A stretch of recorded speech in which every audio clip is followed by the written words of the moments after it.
December 11. இன்றைய புனிதர் புனித தாமசுஸ்.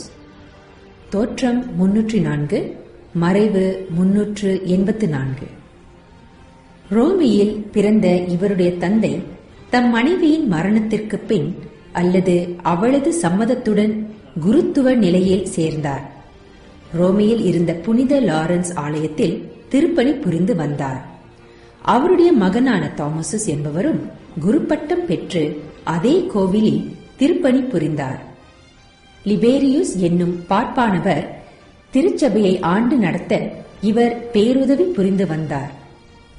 366 லிபேரியுஸ் இறந்தார்.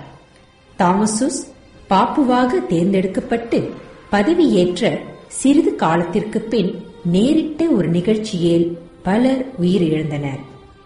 இது உண்மையாகவே விசனத்திற்கும் வருத்தத்திற்கும் உரியது. இன்னொருவர் நானே பாப்பு என்று சொல்லிக்கொண்டு தொல்லை கொடுத்து வந்தார். அவரை பின்பற்றியவர்களில் சிலர் லிபேரியன் பேராலயத்தில் இருந்தார்கள்.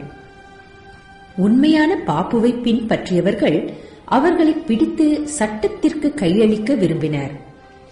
இதனால் ஏற்பட்ட சண்டையில் பலர் உயிரிழந்தார்கள்.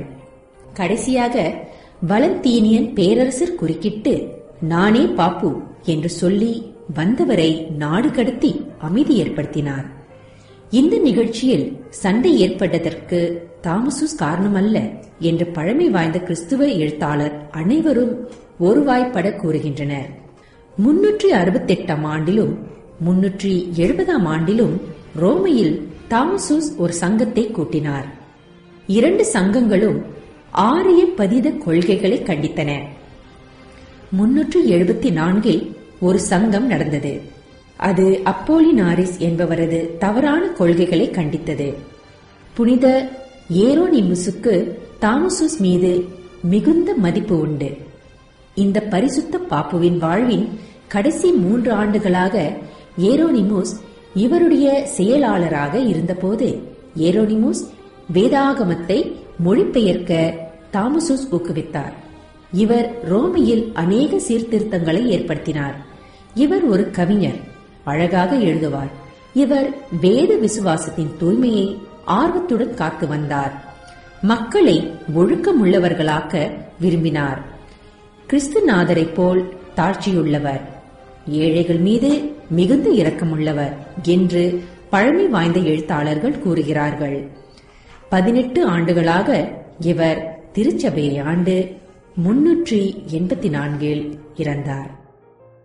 சிந்தனை: இவர் கிறிஸ்துநாதரை போல் தாழ்ச்சியுள்ளவர், ஏழைகள் மீது மிகுந்த இரக்கமுள்ளவர், பக்தியுள்ளவர்.